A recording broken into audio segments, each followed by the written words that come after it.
Diálogo de saberes en Sevilla, Valle, capital cafetera de Colombia, líder de cafés especiales, fiel reflejo por tener fábricas de agua que son los páramos, la estrella hídrica entre Valle, Quindío y Tolima. Encuentro antesala de la Cumbre Mundial de la Biodiversidad COP16. El doctor Jaime Parra, coordinador del encuentro Diálogo de Saberes, presenta a Ferley Henao Ospina para iniciar su conferencia La vida en el suelo. Un aspecto que generalmente se evita o cuando se trata se lo hace de soslayo, pese a su fundamental importancia, la vida del suelo. Sin suelo no hay vegetación y por lo tanto ni árboles, ni bosques, ni fauna, ni alimentos. Resulta crucial que se trate a fondo sobre qué es lo que estamos haciendo con los suelos en las actividades productivas, agricultura y ganadería, lo mismo que con otras acciones que repercuten en el medio ambiente y por lo tanto en la calidad de vida. En suelo sano, los cultivos son sanos y en cultivos sanos las plagas se morirían de hambre, porque las plagas no tienen el complejo enzimático para nutrirse de plantas sanas, viéndose obligadas a buscar hortalizas enfermas, concluye la teoría de la trofobiosis de Francis Chausson. Esto nos lleva a establecer que es necesario disponer de suelos sanos y para ello es indispensable la sustitución de fertilizantes sintéticos que nuestros países importan de Ucrania, Rusia, Venezuela, derivados del petróleo, que aunque aportan nitrógeno, fósforo y potasio, son muy bajos en carbono, degradan los suelos reduciendo gradualmente los organismos indispensables para la vida del suelo, contaminando los sistemas acuáticos, tanto para riego como para consumo humano, además del enorme impacto que producen por las emisiones gaseosas como volatilización y desnitrificación que aceleran la contaminación ambiental, incrementando el calentamiento global. Los fertilizantes orgánicos, por su parte, sí aportan, además de nitrógeno, fósforo y potasio, otros componentes esenciales para la supervivencia de la vida microbiana y la sanidad del suelo, entre ellos el carbono, que es la columna vertebral de la mayoría de biomoléculas vegetales. Por lo tanto, los fertilizantes orgánicos, a diferencia de los sintéticos, sí enriquecen constantemente el suelo, manteniendo en él activa la vida microbiana. En síntesis, los fertilizantes orgánicos aumentan la disponibilidad de nutrientes para las plantas y el contenido de materia orgánica. De aquí la importancia de la separación en la fuente y la recolección separada de los residuos orgánicos para proporcionar a los suelos los indispensables insumos para la sana nutrición de ellos. Invocamos la responsabilidad y buen criterio de los administradores públicos para que se cumpla la resolución 2184 de 2019 del Ministerio de Ambiente que reglamenta la separación de residuos orgánicos en la fuente. Los residuos en los rellenos sanitarios se acumulan y se degradan, y sin una gestión adecuada, las condiciones físicas y químicas en estos lugares favorecen la descomposición anaeróbica, lo que genera emisiones de metano. La liberación de metano a la atmósfera acelera el ritmo del cambio climático. El metano es un potente gas de efecto invernadero con un potencial de calentamiento mundial más de 80 veces mayor que el del dióxido de carbono CO2 durante los 20 años después de su liberación a la atmósfera. Greenpeace. Y ahora bien,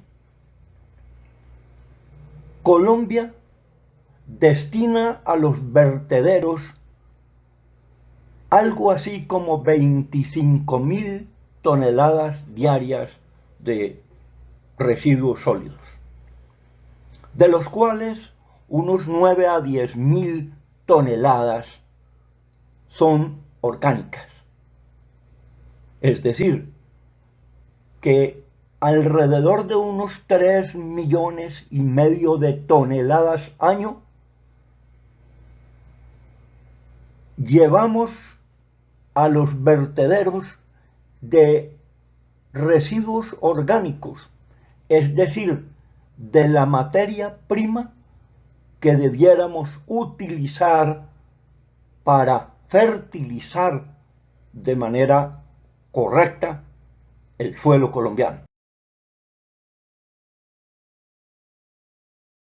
La degradación de los suelos y la contaminación de las aguas debido a la utilización de fertilizantes químicos inciden determinantemente en los bajos rendimientos agrícolas, lo cual, además de los impactos ambientales ya mencionados, pone en riesgo la seguridad y la calidad alimentaria.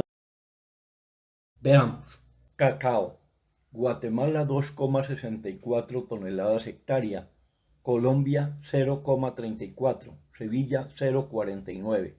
Eso significa que para producir 100 toneladas de cacao, Guatemala solo utiliza 38 hectáreas, mientras Sevilla destina 204 hectáreas, 5,3 veces. Café.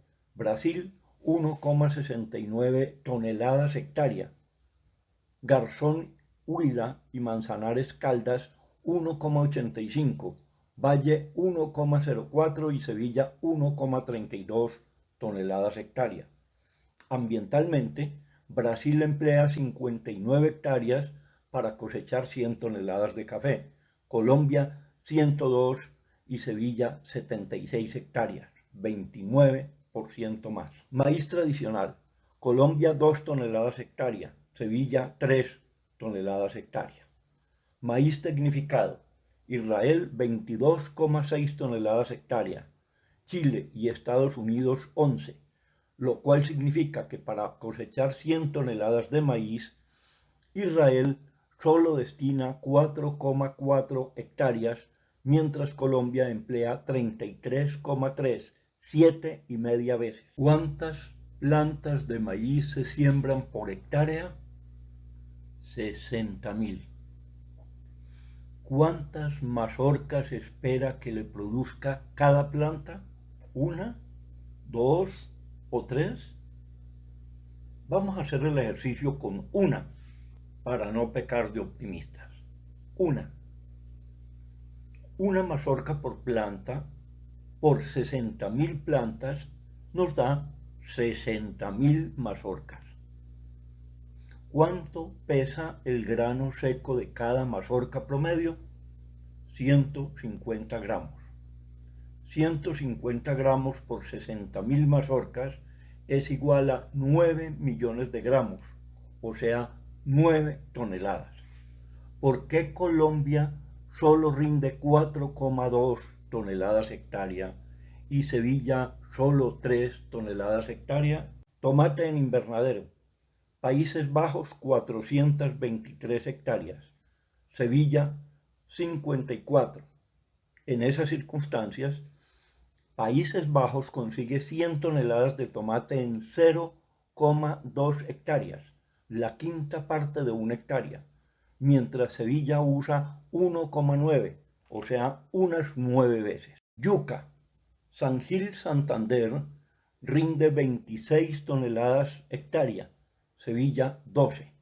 En consecuencia, San Gil obtiene 100 toneladas de yuca en 3,8 hectáreas, Sevilla en 8,3, más del doble. Además de los impactos ambientales que hemos analizado, también se producen impactos económico y social. Impacto económico. Los agricultores sevillanos y los colombianos en general pierden dinero porque de acuerdo con los registros FAO y DANE, al productor le pagan en promedio 2.201.000 pesos la tonelada. Cosechando solo 3 toneladas, su ingreso es de 6.603.000 pesos y su costo superior a los 8 millones. Si los agricultores no perciben utilidades, no se puede esperar dinamismo de la economía y del comercio local. Impacto social. Desestímulo de los agricultores que resultan desertando del campo para engrosar los cordones de miseria de las ciudades. Si Colombia desarrollara un programa de capacitación preciso y concreto a los productores del campo, podría generar solo en maíz oportunidades de trabajo directo para unas 600.000 familias, comenzando así a reducir las importaciones del grano. La producción agrícola en 2023 de Sevilla Valle en hectáreas está representada en este gráfico. En términos porcentuales, vemos que café tiene el 38%, plátano 31%, naranja 9%, banano 8%, aguacate Hass 4% y el resto de especies en porcentajes infinitamente pequeños. 5 especies: café, plátano, naranja, banano y aguacate Hass están cultivadas en 12.516 hectáreas que representan el 94% de la superficie total. Solo el 9,6% se cultiva en otras especies, que representan 1.323 hectáreas. En esto estamos hablando de inseguridad alimentaria, que de alguna manera también significa que es inseguridad alimentaria no solamente en términos cuantitativos, sino inseguridad alimentaria también en términos cualitativos. Resulta también preocupante un artículo publicado en Las Dos Orillas, titulado Desiertos verdes en Sevilla. Si cualquiera de ustedes me pregunta si es bueno o es malo sembrar pino, yo le diría que no, la pregunta no es sí o no, sino dónde. Si la pregunta es, ¿sembrar pino en el norte de Canadá o en Alaska es bueno o malo? Yo le diría que sí. Si la pregunta es en otro lugar, necesitaríamos saber exactamente cuál es el lugar y cuáles son las condiciones para justificar un cultivo de pino. En aguacate Hass, Sevilla ha crecido casi al doble de 2021 a 2023. En 2021 tenía 383,6 hectáreas cultivadas y en 2023 llegó a 603,6 hectáreas cultivadas en Sevilla. Y con el aguacate Hass tengo también algunas inquietudes. Hay registros que establecen que en algunos periodos de desarrollo del aguacate Hass, esta planta puede llegar a consumir hasta 5 o 6 veces más agua que una planta de pino. Por lo tanto, es importante revisar los riesgos que esto implica, aparte de que el aguacate como el pino son esquilmantes del suelo y enormemente extractores de agua. Por lo tanto, es necesario revisar muy bien el concepto del uso de suelo y de agua en Sevilla con relación a los tipos de cultivos que se están desarrollando. El presidente de la Federación Mundial de Productores de Aguacate Hass explicaba a una revista internacional que el aguacate Hass, al contrario de lo que se ha difundido sobre sus riesgos en los suelos y en las aguas, ha permitido que zonas en las que no se cultivaba nada, en este momento sí se esté cultivando.